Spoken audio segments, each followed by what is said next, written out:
আমি মেয়েকে নিয়ে মরুভূমির জঙ্গলের দিকে রওনা দিলাম। মরুভূমির গভীর জঙ্গলের মধ্যে গিয়ে আমি গর্ত খনন করা শুরু করলাম। ওগো আল্লাহর হাবিব, আমি যখন গর্ত খনন করি, আমার মেয়েটা বলেন, বাবা তুমি কেন গর্ত খনন করো, তোমার অনেক কষ্ট হচ্ছে। কিন্তু মেয়েটা তো বুঝে না এই গর্তের ভিতরে আমি তাকে জ্যান্ত কবর দিয়ে দিব। ইয়া রাসূলুল্লাহ, সে আমার দাড়ি থেকে মাটি সরিয়ে দিচ্ছে। আমি এরপরে যখন কবরটা খনন করা হলো, গর্তটা খনন করা হয়ে গেল, ইয়া রাসূলুল্লাহ, আমি মেয়েটাকে ধাক্কা দিয়ে ওই গর্তের ভিতরে ফেলে দিলাম। মেয়েটাকে মাটি দেওয়া শুরু করে দিলাম। ওগো আল্লাহর হাবিব, মেয়েটা বুঝতে পেরেছে আমি মেয়েকে মেরে ফেলবো। এই জন্য মেয়ে বলেন, বাবা তুমি আমাকে মেরো না, আমাকে ছেড়ে দাও। সমাজের ভিতরে তুমি লাঞ্ছিত বঞ্চিত হওয়া লাগবে না। আমি তোমার পরিচয়ও দিব না, তোমার ঘরের ভিতরে থাকবো না। আমি বরং সব ভিক্ষা করে খাবো, তারপরও কখনো তোমার পরিচয় আমি দিব না।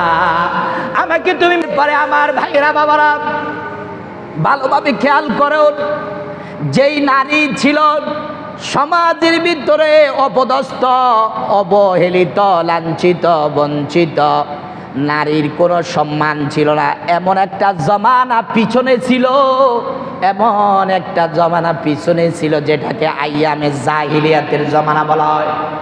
এই জাহিলিয়াতের জমানাতে যখন একটা পুরুষের কোনো কন্যা সন্তান জন্মগ্রহণ করত, কোনো একটা মেয়ে হতো, বাবা বেজ্জুতির কারণে মনে করত এর থেকে বড় বেজ্জুতি আর কিছু হতে পারে না।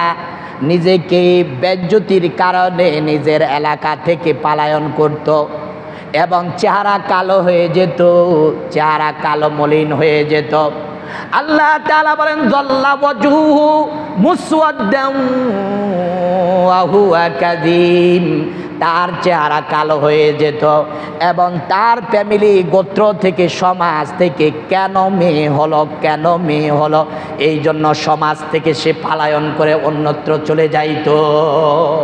অন্যায় কাজ করলে আমাদের সমাজের লোক যেরকম সমাজ থেকে পলায়ন করে, একজনে অপরাধ করলে সমাজ থেকে যেরকম পলায়ন করে আত্মগোপনে চলে যায়, তৎকালীন জামানাতে নারী হলে মনে করতো এটা বেজ্জতির কারণ, এটা অসম্মানের কারণ, এই জন্য সমাজ থেকে পলায়ন করে বের হয়ে ওই এলাকা থেকে পলায়ন করে চলে যাইতো।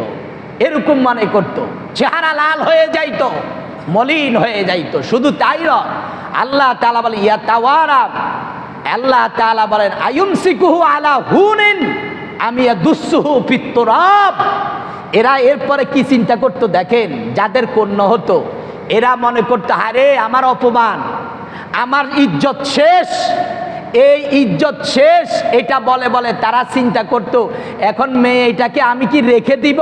আয়ুমসিকুহু আলা হুনিন, এই বেজ্জতি সত্ত্বেও মেয়েটাকে কি আমি রেখে দিব, আমি ইয়াদুসসুহু ফিত তুরাব, নাকি একে মাটির মধ্যে জ্যান্ত কবর দিয়ে দিব। এটা এই কথাগুলো কার?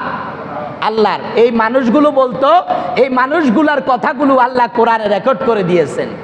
বা আমার যে মেয়ে হয়েছে, আমার এখন চেহারা দেখাইতে পারতাম না সমাজের ভিতরে, আমার বেজ্জতি, আমার লাঞ্ছনা, এই জন্য চিন্তা করতো আমি কি মেয়ে এটারে রাখি দিউম, না এটারে মাটির মধ্যে আমি জ্যান্ত কবর দিয়ে দিব, এরকম চিন্তা করতো।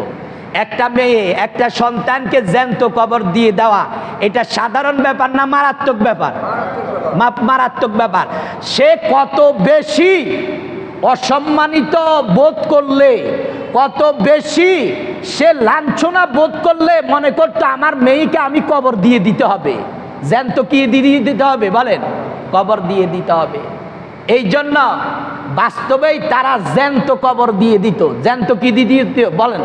কবর দিয়ে দিত। যারা মক্কা শরীফ গিয়েছেন, মক্কা, এই মক্কা শরীফের পাশেই দেখবেন একটা জায়গা আছে, মক্কা শরীফের পাশে একটা জায়গা আছে, চতুর্দিক দিয়ে বেড়ি। এখনো মক্কার সরকার, সৌদি আরবের সরকার এখনো ওই জায়গার মধ্যে কিছু করে না। এই জায়গার মধ্যে জ্যান্ত আইয়ামে জাহিলিয়াতের সময় আরো অনেক জায়গায় দিত। এই জায়গার মধ্যে এনে এনে মেয়েগুলাকে জ্যান্ত কবর দিয়ে দিত। এই জায়গাগুলা যারা গেছেন অথবা সামনে যাবেন দেখেন, আমি ভালোভাবে খেয়াল করে দেখেছি অনেক জায়গাগুলো গর্ত হয়ে আছে, যেরকম মানুষকে কবর দিলে কবরের মাটি পড়ে গেলে গর্ত হয়ে যায়, এখনো এরকম অনেকগুলো নিচু নিচু গর্ত হয়ে আছে, পাথর দিয়ে দিয়ে রাখছে, পাথর দিয়ে দিয়ে। অনেকক্ষণ বসে বসে ওই জায়গা দেখলাম আর চিন্তা করলাম, হায় রে, কেমন মানুষ, কেমন জানোয়ারের থেকেও তো নিকৃষ্ট তারা ছিল। তারা জ্যান্ত মহিলাকে মেয়েকে কবর দিয়ে দিত তাদের বেইজ্জতির কারণে, তারা কবর দিয়ে দিত। এটা আরো প্রমাণ হাদিস শরীফের মধ্যে এসেছেন, একজন সাহাবী ইসলাম গ্রহণ করার পর এসে বিশ্ব নবীর কাছে কান্নাকাটি করতেছেন, অজস্র কান্নাকাটি করতেছেন। বিশ্ব নবী বলেন, তুমি কাঁদো কেন? বললেন, ইয়া রাসূলুল্লাহি, আমাকে আল্লাহ তাআলা কি মাফ করে দিবেন? আমার গুনাহ খাতা কি ক্ষমা করে দিবেন? আমি তো বড় অপরাধী, আমাকে আল্লাহ তাআলা কি ক্ষমা করে দিবেন? আল্লাহ রসুল বলেন, যখনই তুমি পড়েছ লা ইলাহা ইল্লাল্লাহু মুহাম্মাদুর রাসূলুল্লাহ সাল্লাল্লাহু আলাইহি সাল্লাম, যখনই তুমি কালিমা পড়েছ, কি পড়েছ বলেন? যখনই তুমি কালিমা পড়েছ, আল্লাহ তাআলা রব্বুল আলামিন তোমার তামাম জিন্দেগীর সব গুনাহ খাতাগুলো মাফ করে দিয়েছেন। সুবহানাল্লাহ। তোমার গুনাহ খাতাগুলো কি করে দিয়েছেন বলেন? মাফ করে দিয়েছেন। কারণ একজন কাফের এত বড় একটা পাওয়ারফুল কালিমা, কালিমায়ে তয়্যিবা, এই জন্য বলা হয় কালিমায়ে শাহাদা। এই কালিমা যদি কোনো ব্যক্তি পড়ে, আল্লাহ তাআলা 80 বছরের কাফের, 90 বছরের কাফের, 100 বছরের কাফের তামাম জিন্দেগীর গুনাহ খাতাগুলো কালিমা পড়ার সাথে সাথে আল্লাহ তাআলা মাফ করে দেন। সুবহানাল্লাহ। 100 বছরের এই কাফেরটাকে আল্লাহ তাআলা গুনাহ খাতা মাফ করে দেন। বিশ্ব নবী বলেন, তুমি যখন কালিমা পড়েছ, মুসলমান হয়েছ, তোমার গুনাহ খাতাগুলো আল্লাহ তাআলা মাফ করে দিয়েছেন। এই সাহাবী উঠে বলেন, ইয়া রাসূলুল্লাহ, ওগো আল্লাহর হাবিব, আমি তারপরেও সন্দিহান, কারণ আমার মতো বড় গুনাহগার আর কেউ নাই। আল্লাহর রসুল বলেন, তুমি এমন কি গুনাহ করেছো আমাকে একটু বলো, এমন কি গুনাহ করেছো আমাকে বলো। এই সাহাবী উঠে বলেন, ইয়া রাসূলুল্লাহ, আমার যখন কন্যা হয়েছিল, আমার যখন স্ত্রীর গর্ভে সন্তান ছিল, আমি ব্যবসার জন্য বের হয়ে গিয়েছি। আমি ব্যবসার জন্য যখন চলে গিয়েছি, আমার সন্তান জন্মগ্রহণ করেছে। সন্তানটা ছিল কন্যা সন্তান, সন্তানটা ছিল মেয়ে সন্তান। এই জন্য আমার স্ত্রী, এই মেয়েটা খুব সুন্দর ছিলেন, রূপসী ছিল। আমার স্ত্রী এই কন্যাটাকে কি করবে, আমার থেকে লুকায়িত রাখলো, মামার বাড়ি নানার বাড়িতে পাঠিয়ে দিল, সেখানে বড় হলো। কিন্তু আমি তাকে পরবর্তীতে নিয়ে এসেছি। এখন নিয়ে আসার পরে বাবা যখন বাড়িতে ফিরলেন, আমি যখন বাড়িতে ফিরলাম, ইয়া রাসূলুল্লাহি, আমার স্ত্রী মনে করলো কন্যাটা অনেক সুন্দর, অনেক রূপসী, আমার মনে হয় দয়া হবে, আমার মনে হয় ভালোবাসা হবে, আমি মনে হয় মারবো না। এই ভেবে আমার স্ত্রীকে আমি যখন বললাম, তোমার গর্ভে যে আমার সন্তান ছিল, ওই সন্তানটা কই? মা মনে করছে মারবে না, এই জন্য সন্তানটাকে এনে সামনে দাঁড় করাইলো।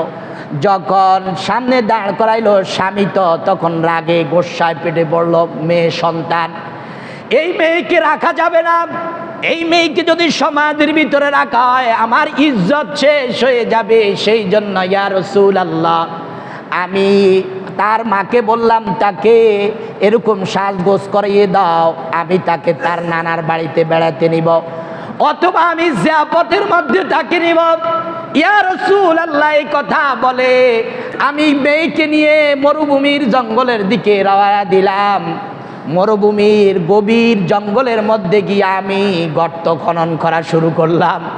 ওগো আল্লাহর হাবিব, আমি যখন গর্ত খনন করি, আমার মেয়েটা বলেন, বাবা তুমি কেন গর্ত খনন করো, তোমার অনেক কষ্ট হচ্ছে, কিন্তু মেয়েটা তো বুঝে না এই গর্তের ভিতরে আমি তাকে জ্যান্ত কবর দিয়ে দিব। ইয়া রাসূলুল্লাহ, সে আমার দাড়ি থেকে মাটি সরিয়ে দিচ্ছে। আমি এরপরে যখন কবরটা খনন করা হলো, গর্তটা খনন করা হয়ে গেল, ইয়া রাসূলুল্লাহ, আমি মেয়েটাকে ধাক্কা দিয়ে ওই গর্তের ভিতরে ফেলে দিলাম, মেয়েটাকে মাটি দেওয়া শুরু করে দিলাম। ওগো আল্লাহর হাবিব, মেয়েটা বুঝতে পেরেছে আমি মেয়েকে মেরে ফেলবো, এই জন্য মেয়ে বলেন, বাবা তুমি আমাকে মেরো না, আমাকে ছেড়ে দাও, সমাজের ভিতরে তুমি লাঞ্ছিত বঞ্চিত হওয়া লাগবে না, আমি তোমার পরিচয় দিব না, তোমার ঘরের ভিতরে থাকবো না, আমি বরং সব ভিক্ষা করে খাবো, তারপরও কখনো তোমার পরিচয় আমি দিব না, আমাকে তুমি মেহেরবানি করে ছেড়ে দাও, আমি তোমার থেকে চলে যাব। কিন্তু ইয়া রাসূলুল্লাহ, আমি কি করব? বেজ্জতির কারণে আমি মেয়েটাকে ছেড়ে দেই নাই। মেয়েটাকে আমি যখন এরকম গলা পর্যন্ত মাটি দিয়ে বরট করে ফেললাম, এরপরে আমি বড় একটা পাথর নিলাম, আর ওই পাথরটা মেয়ের দিকে লক্ষ্য করে মেয়ের মাথার মধ্যে যখন আমি মেরে দিলাম, মেয়ের মাথা থেকে পিঙ্কি দিয়ে রক্ত বের হয়ে আসলো। ইয়া রাসূলুল্লাহ, মেয়ে তখন চিৎকার দিয়ে উঠে বলল, আব্বা আব্বা, আজও যেন ইয়া রাসূলুল্লাহ আমার কানে সে আব্বার আওয়াজ এখনো যেন বেশি উঠে। ইয়া রাসূলুল্লাহ, আমার মেয়েটাকে আমি তারপরও ছেড়ে দেই নাই, আমি শেষ করে দিয়েছি। ওগো আল্লাহর হাবিব, আল্লাহ কি আমাকে মাফ করে দিবেন কিনা? আল্লাহর রাসূল এই কথা তার জবান দিয়ে শোনার সাথে সাথে বিশ্বনবীর চোখ দিয়ে দর দর করে পানি বের হওয়া শুরু করলো। আর বিশ্বনবী বললেন, হায় রে, মানুষ কি পারে এরকম নিষ্ঠুর কাজ করতে? তুমি এই কাজটা করলে কিভাবে? তার অপরাধটা ছিল কি? বিআইয়ি যামবিন কুতিলাত, কেন তুমি তাকে হত্যা করলা? মেয়ে হয়েছে, মেয়ে দেন কে বলেন? আল্লাহ। বলেন, মেয়ে দেন কে? আল্লাহ। ছেলে দেন কে? তাম পৃথিবীর সমস্ত মানুষ যদি একসাথ হয়, তাহলে সে চেষ্টা করে কি একটা মেয়ে বানাতে সম্ভব হবে? কেউ কোনো সন্তান দেওয়া সম্ভব না। ছেলে হোক মেয়ে হোক সব দেন আল্লাহ। ইয়াহাবু লিমান ইয়াশাউ ইনাসা ওয়া ইয়াহাবু লিমান ইয়াশাউ যুকুর। আল্লাহ বলেন, আমি যাকে চাই কন্যা সন্তান দেই, যাকে চাই আমি ছেলে সন্তান দেই। আও ইউযাব্বিজুহুম যুকরানা ওয়া ইনাসা, আর যাকে চাই ছেলেও দেই মেয়েও দিই। ওয়ায়াজআলু মান ইয়াশাউ আকিমা, আমি আল্লাহ যাকে চাই বন্দা বানিয়ে দিই চিরতরের জন্য, আর তার সন্তানের মুখ তাকে আমি দেখাই না। এগুলো সব কিছুর মালিক কে বলেন? আল্লাহ। আল্লাহ। সুতরাং ও আমার ভাইরা বাবারা, কত মানুষ আছে সারা জিন্দিগি চেষ্টা করে, একটা মেয়ে পায় না, এরকম আছে কিনা বলেন? একটা ছেলে পায় না, একটা সন্তান পায় না। ওই আইয়ামে জাহিলিয়াতের সময় ওই জালিমরা তখন মেয়ে হলে নিজেদেরকে অপমান মনে করত, নিজেদের লাঞ্ছনা মনে করত, মেয়েদেরকে শেষ করে দিত। ও আমার জাতি, ও আমার মায়েরা, ও আমার বোনেরা, ও আমার ভাইরা বাবারা, সেই মেয়েদেরকে এই জ্বলন্ত আযাব থেকে, এই মারাত্মক অসম্মানী থেকে, জ্যান্ত কবর থেকে পরিত্রাণ দিয়েছেন ইসলাম, পরিত্রাণ দিয়েছেন আমার নবী। আমার নবী মেয়েদেরকে হাত ধরে ওই গোলামের, ওই চাকরানির থেকে রাজ সিংহাসনে বসার জন্য তাদের সম্মান এমন বৃদ্ধি করে দিয়েছেন যে মেয়ে তোমার মা, মেয়ে তোমার কন্যা, মেয়ে তোমার স্ত্রী। এই মেয়ের, এই মায়ের পায়ের নিচে তোমার জান্নাত, এই মায়ের পায়ের নিচে তোমার বেহেশত। ঠিক কিনা বলে? তোমার জান্নাতুকা ওয়া নারুকা, তোমার জান্নাত তোমার জাহান্নাম। সুতরাং এই মেয়েদেরকে কোনো অবহেলা করা যাবে না। বিশ্ব নবী বলেন, তোমার যদি মেয়ে হয়, তুমি যদি তাকে সুন্দর পাত্রস্থ করো, যদি সুন্দরভাবে পড়ালেখা করাও, দ্বীন ইসলাম শিক্ষা দাও, বিশ্ব নবী বলেন আল্লাহ তাআলার উপর ওয়াজিব, আল্লাহ তাআলা তোমাকে জান্নাত দিয়ে দিবেন। সুবহানাল্লাহ, সুবহানাল্লাহ। আর এক হাদিসের মধ্যে এসেছেন, আল্লাহর হাবিব বলেন, যেই মেয়ে হবে, মেয়েকে সুন্দরভাবে দেখশুন করবে, পড়ালেখা করাবে, ভালো কথা শিখাবে, ভালো পাঠ্যস্থ করবে, আল্লাহর হাবিব বলেন আল্লাহ তাকে জাহান্নাম থেকে মুক্তি দিয়ে দিবেন। সুবহানাল্লাহ। আরে হাদিসের মধ্যে এসেছেন আল্লাহর হাবিব বলেন আল্লাহর হাবিবের সাথে তাদের হাসর নাসর হবে। সুবহানাল্লাহ। সুতরাং ও আমার ভাইরা বাবারা, এই মেয়েরা সমাজের এত যে সম্মান, এত যে দাম, এটা আল্লাহ দিয়েছেন, রসুল দিয়েছেন, ইসলাম দিয়েছেন, ঠিক কিনা বলেন? কোনো জাতি দিতে পারে নাই, কোনো ধর্ম দিতে পারে নাই, শুধুমাত্র মেয়েদের সম্মান দিয়েছে ইসলাম। সুতরাং সেই ইসলামের সাথে, সেই মুসলমানের সাথে যদি আজ নাস্তিকদের মতাদর্শ নিয়ে আজ যদি মহিলারা, নারীরা যদি ইসলামের বিরোধিতা করে, এটা কখনো মানা যায় না, ঠিক কিনা বলেন? কখনো এটা মানা যায় না। আর তোমাদের জন্য ও মা বোনেরা, তোমাদের জন্য এটা কোনো কল্যাণের ব্যাপার নয়, এটা অকল্যাণের ব্যাপার। তুমি যদি সমান অধিকার চাও, এটা তোমার জন্য কল্যাণ নয়, এটা তোমার জন্য লাঞ্ছনার কারণ হবে। তোমাকে এগুলা বলে বলে সমান অধিকার বলে বলে তুমি দুর্বল, একজন মহিলা দুর্বল, পুরুষের চাইতে মহিলা কি বলেন? এই দুর্বল জাতিদেরকে সবল যেই কাজ করে সেই কাজের দিকে ঢুকানোর জন্য নাস্তিক মুরতাদগুলো পাগল পাড়া হয়ে উঠেছে, ঠিক কিনা বলেন? এই জাতিদেরকে, এই মহিলাদেরকে আরো কত কিছু, এরা যৌন চাহিদা মিটানোর জন্য এটাকে বৈধ স্বীকার যেন রাষ্ট্র বৈধ করে। আরে আরে আরে বেজ্জত ও নাস্তিক মুরতাদের মতাদর্শ পালন করনেওয়ালা নারী, তোমার ইজ্জত তো সেখানে নয়, তোমার ইজ্জত তো হলো তোমার ঘরের ভিতরে থাকে, তোমার যৌবন চাহিদাকে সম্মানের সহিত যেভাবে আদায় করা দরকার সেইভাবে আদায় করা, এটাই তো তোমার জন্য বড় পাওনা, ঠিক কিনা বলেন? তুমি যদি ভালো হতে তুমি কখনো এটা বলতে না। যারা ভালো নারী ছিল, যারা সতীত্ববান নারী পুরুষ, তারা কখনো যৌন চাহিদা অন্যায়ভাবে মিটানোর চেষ্টা করে না, তারা ন্যায় ইনসাফের সহিত তাদের যৌন চাহিদাকে মিটানোর চেষ্টা করে, ঠিক কিনা বলেন? এদের ইজ্জতও নাই। কিভাবে এগুলা নিয়ে আবার সমাজে রাষ্ট্রের প্রধানের কাছে নিয়ে দরখাস্ত করে যে যৌন কর্মীদেরকে বাধ্যতা, এরকম সমাজের ভিতরে যেন কি হয়ে যায়, একেবারে এটা বাস্তবায়ন হয়, এটার জন্য গিয়েছে। হায় রে বেজ্জত! ইজ্জত থাকলে এরকম করতে পারে না কখনো, এদের ইজ্জত নাই। আর যার ইজ্জত নাই, যার শরম নাই, তার ইমানও নাই। যার শরম নাই তার কি নাই বলেন? এদের ইমানের দুর্বলতা আছে, ঠিক কিনা বলেন? এদের ইমানের দুর্বলতা আছে।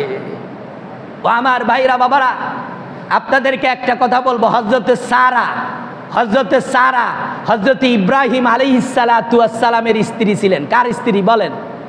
ইব্রাহিম আলাইহিস সালাতু। হযরতে সারা আলাইহিস সালাম উনি ছিলেন বাদশার কন্যা। উনি ছিলেন বাদশার কি কন্যা? হযরতে সারা বাদশার কন্যা ছিলেন, বাদশার কন্যা। সারা স্বপ্নের ভিতরে ইব্রাহিম আলাইহিসসালাতু ওয়াসসালামকে দেখেছেন। যখন এই কন্যাকে বিবাহ দিবে, তখন প্রস্তাব সারা দেশের ভিতরে, অন্যান্য রাজ্যের ভিতরে খবর পড়ছে এই বিশাল বড় বাদশার কন্যা সারার বিবাহ হবে।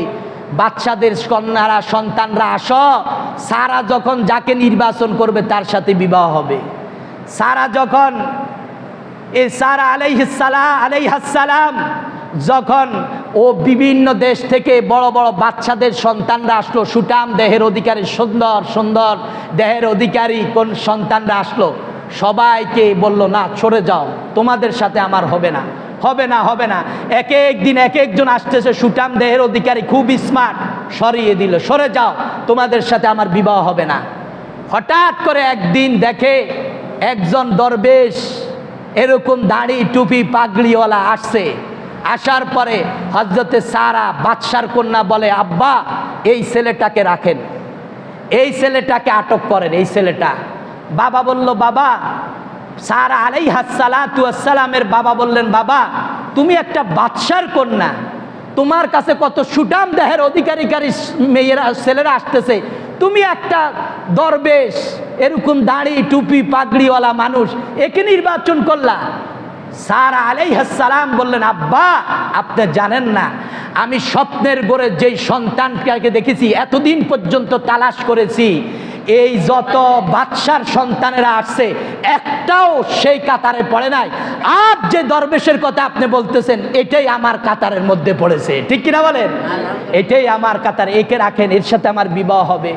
যখন বিবাহ হয়ে গেল, হযরত ইব্রাহিম আলাইহিসসালাতু ওয়াসসালাম উনি যখন স্ত্রীকে নিয়ে যাবেন, আমি মেন সামনের কথাটা বোঝানোর জন্য বলতেছি, স্ত্রীকে নিয়ে যাবেন তখন জালিম বাদশার কবলে পড়েছে। জালিম বাদশার এত বড় লুচ্চা বাচ্চা যাকে বলা হয়, এক ধরনের সোজা কথা আমাদের দেশে, এরকম বাচ্চা পড়েছে। তখন তার সাথীবর্গরা বললেন, বাচ্চা জাহাপনা খুব সুন্দরী, বিশ্ব সুন্দরী, এর উপরে সুন্দরী হতে পারে না, একজন সুন্দরী আপনার এলাকা মহল্লায় ঢুকেছে। ওই বাচ্চা বলল, তাকে আটক করো, আমার খাস কামরার মধ্যে নিয়ে আসো, আমার খাস কামরায় নিয়ে আসো। আমার ভাইরা বাবারা, হযরত ইব্রাহিম আলাইহিসসালাতু ওয়াসসালামকে আটক করে অন্য জায়গায় নিয়ে গেল। হযরত ইব্রাহিম আলাইহিসসালাতু ওয়াসসালামকে নিয়ে যাওয়ার পর এই সারা আলাইহিসসালাতু ওয়াসসালামকে যখন ভিতরে ঢুকালেন, এই বেঈমান যখন হযরতে সারা আলাইহিসসালাতু ওয়াসসালামের গায়ের মধ্যে হাত দিবেন, সঙ্গে সঙ্গে হযরতে সারা আলাইহিসসালাম বললেন, তুমি দাঁড়াও, তুমি ক্ষান্ত হও, আমার একটা শর্ত পূরণ করো। ইনি চিন্তা করলেন, আজ তো এখানে কেউ নাই, এখানে আমার স্বামী নাই, স্বামীকে আটক করে ফেলা হচ্ছে, আমার ভাই নাই, আমার আত্মীয় স্বজন নাই, কেউ নাই, এখানে শুধু শুধুমাত্র উদ্ধার যদি করতে পারেন যিনি, তিনি কে? আল্লাহ। বলেন তিনি কে? আল্লাহু আকবার। তিনি বললেন, তুমি দাঁড়াও, তাকে বুঝ দেওয়ার জন্য, তিনি তো নবীর স্ত্রী, বুঝ দেওয়ার জন্য তুমি দাঁড়াও, আমার একটা শর্ত পূরণ করো, তাহলে তুমি যা বলো আমি তাই করব। বলে কি শর্ত? বলে আমাকে 2 রাকাত নামাজ পড়ার জন্য সুযোগ দাও। কি পড়ার জন্য সুযোগ দাও? বলেন 2 রাকাত নামাজ পড়ার জন্য সুযোগ দাও। এজন্য হাদিস শরীফের মধ্যে এসেছেন, বিশ্বনবী বলেন, যখন মানুষ কোনো বিপদের মধ্যে পড়ে তখন সঙ্গে সঙ্গে নামাজের ভিতরে দাঁড়িয়ে আল্লাহর কাছে সাহায্য চাওয়া। আল্লাহর কাছে কি চাওয়া? বলেন সাহায্য চাওয়া। হযরত সারা আলাইহিস সালাম উনি নামাজ পড়লেন আর আল্লাহর কাছে দোয়া করলেন, রব্বুল আলামিন, আমি হচ্ছি বিশ্ব মানবতার, বিশ্ব জাতির আমি হচ্ছি মা। কারণ আমাদের পিতা ইব্রাহিম, আমাদের জাতির পিতা কে? বলেন না কেন? আমাদের জাতির পিতা কে? ইব্রাহিম আলাইহিসসালাতু ওয়াসসালাম। সুতরাং জাতির পিতার স্ত্রী আমাদের জাতীয় মা। আমাদের জাতীয় কি? মা। এই মা যদি কেলেঙ্কারি যুক্ত হয়ে যায়, এই মা যদি সমস্যাগ্রস্ত হয়, আল্লাহ আর তো কোনো উপায় থাকবে না। রব্বুল আলামিন, তুমি আমাকে হেফাজত করো এই জালিম থেকে। আল্লাহ তাআলা দোয়া মঞ্জুর করলেন। যখন এই জালিম হাত বাড়াইলেন হযরতে সারা আলাইহিসসালাতু ওয়াসসালামের দিকে, সঙ্গে সঙ্গে হাতটা অবশ হয়ে গেল। সুবহানাল্লাহ। হাতটা কি হয়ে গেল? বলেন অবশ হয়ে গেল। হাত অবশ হয়ে গেল, এখন আর লড়তে পারে না। এখন এই মনে করছে, এ তো মনে হয় জাদু করছে আমাকে। কি করছে? বলেন আসলে জাদু নয়, আসলে জাদু নয়, এটা আল্লাহর কুদরতি। আল্লাহ তাআলা কুদরত দিয়েছেন।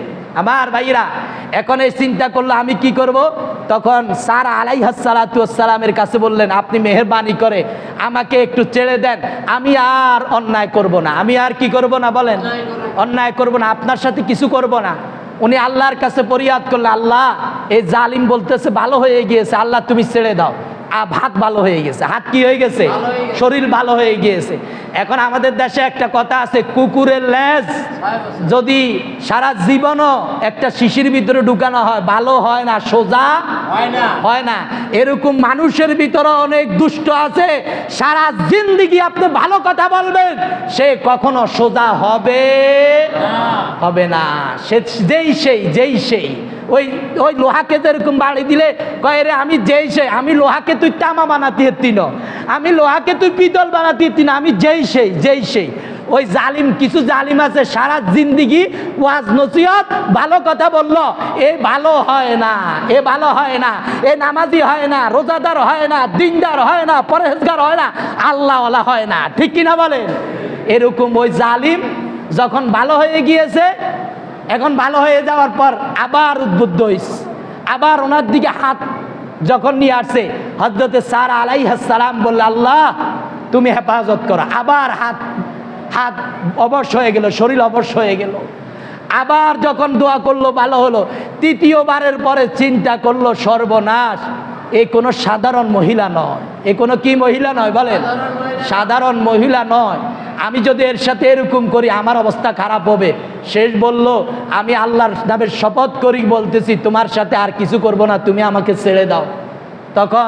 তখন হযরত সারা আলাইহিস সালাতু ওয়াস সালাম যখন দোয়া করলেন, ছেড়ে ভালো হয়ে গেল, ওনাকে ছেড়ে দিল। যাওয়ার সময় বললে, রে এই মহিলা কিন্তু সাধারণ মহিলা নয়, এরে তোমরা তাড়াতাড়ি ভালো বাঁধি দাসী দিয়া এরকম ভালো ভালো জিনিস দিয়ে তার দেশে পাঠাও। তখন একটা বাঁধি, ওই বাঁধি হলো হযরত হাজরা আলাইহিস সালাম। হাজরা আলাইহিস সালাম হযরত ইব্রাহিম আলাইহিস সালাতু ওয়াস সালামের দ্বিতীয় স্ত্রী। ওই জায়গা থেকে হাদিয়া পাইছেন, ওই জায়গা থেকে কি পাইছেন? তা আমি এইটার দ্বারা কি বুঝাইতে চাই? এটা দ্বারা মেইন একটা কথা বুঝাইতে চাই, যারা ভালো পুরুষ মহিলা তারা জিনা ব্যভিচারের কাছে নিকটবর্তীও যায় না, ঠিক কিনা বলেন? আল্লাহ তাআলা বলেন তোমরা জিনার নিকটবর্তীও যেও না, তোমরা জিনা এর নিকটবর্তীও যেও না। যারা জিনার নিকটবর্তী যায় এরা ইমানদার নয়, এরা বেঈমান। সুতরাং আমার দেশে যেই সমস্ত নারীরা বেঈমানিত্ব এরকম জিনার কাজ ব্যাপক হয়ে যাক, এটা নিয়ে তারা বাস্তবায়ন করার জন্য আমাদের প্রধান উপদেষ্টার কাছে গিয়েছে। এক কথা বলা যায়, আসলে এরা ভালো মুমিন বলা যায় না, এরা বেঈমান, এরা বেঈমান, ঠিক কিনা বলেন? এরা বেঈমান। এই জন্য আমার ভাইরা বাবারা, ভালো মহিলা পুরুষ জিনা করে না। কি করে না বলেন? জিনা করে না, জিনার কাছে দাঁড়াও যায় না। ওই যে এক বোন তার চাচাতো ভাইয়ের সাথে অন্যায় করবে, জিনা করবে, এমন সময় ওই বোন বললেন ইত্তাকুল্লাহ, ও ভাই তুমি আল্লাহকে ভয় করো। তুমি কাকে ভয় করো বলেন? আল্লাহকে ভয় করো। সঙ্গে সঙ্গে সে ছেড়ে দিল, জিনার কাজ করলো না। এরকম ভালো আছে। আর যেগুলার মাথার ভিতরে নাস্তিকের গোবর, নাস্তিকের মতাদর্শ ঢুকছে, এগুলা কিন্তু জিনার কাজ কিভাবে প্রচার হয় সেই কাজ দিয়ে ব্যতিব্যস্ত হয়ে ওই আমাদের প্রধান উপদেষ্টার কাছে যায়, ঠিক কিনা বলেন? প্রধান উপদেষ্টার কাছে যায়। শয়তান হগল কোথায় গা, শয়তান। শুধু আসুন আমরা জিনা করব না, জিনার কাছে দিয়েও যাব না। রাজি আছি ইনশাআল্লাহ? আমাদের মা বোনদেরকে আল্লাহ হেফাজত করেন, আমাদের পুরুষদেরকে আল্লাহ হেফাজত করেন জিনার কাছ থেকে। আল্লাহ তাআলা আজকে যে কথাগুলো বলেছি, ভাই আপনার অধিকার যতটুকু, মা বোনের অধিকার যতটুকু, অতটুকু বাস্তবায়ন করেন, দেখবেন অটোমেটিক সুন্দর হয়ে যাবে। অটোমেটিক কি হবে বলেন? সুন্দর হয়ে যাবে। আল্লাহ আমাকে আপনাদের সবাইকে এই কথাগুলো বুঝার, আমল করার তৌফিক দান করেন। আমিন আমিন। ওয়া আখির দাওয়ানা আনিল হামদুলিল্লাহি রাব্বিল আলামিন। সুন্নত যা পড়েন নাই সুন্নত পড়েন। সুবহানাকাল্লাহ।